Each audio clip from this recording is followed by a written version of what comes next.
Prepositions. A preposition is a word that we use when we want to express relationships between two or more words.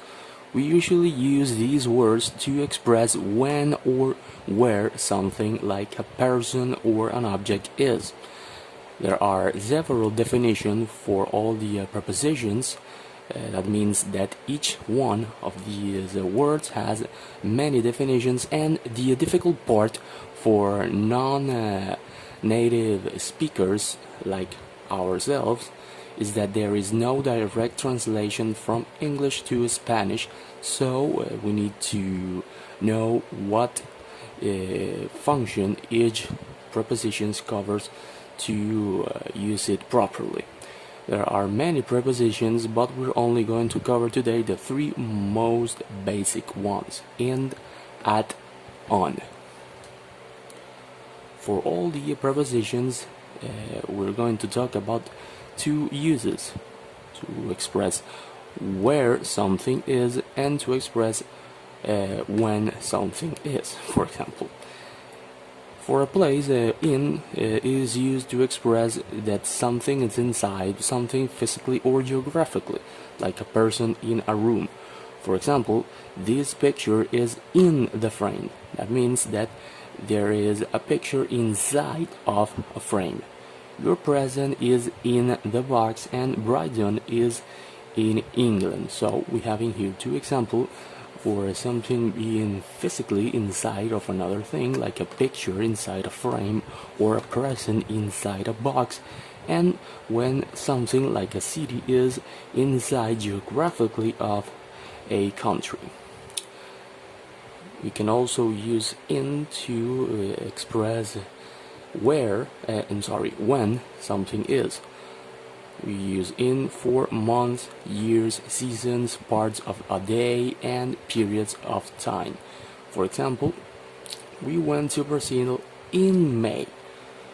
So we are using in to express that we are in a time, in a place, in a determined time and place. In this case, in May. I always run in the mornings. This is a part of the day, the morning. Then we have the doctor will see you in a week. That's a period of time. So this is the use of in place or time. Then we have at. Also we are covering the uses of at, in place, in time. To express the place, we use at to say that something is nearby, next, in front, or a precise location or activity. So, for example, he is at home, so we know that somebody is in a location like a home. We eat at the dinner table, and she will see him. There is a missing E in here.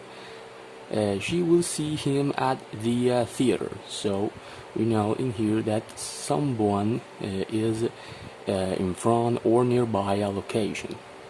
We use at for hours and holidays regarding the time function. For example, he walked his dog at 6 a.m. So we have an hour.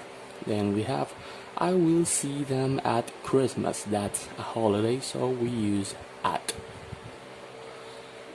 And at last we have on. It is similar, the uses for in and on, but there is a difference.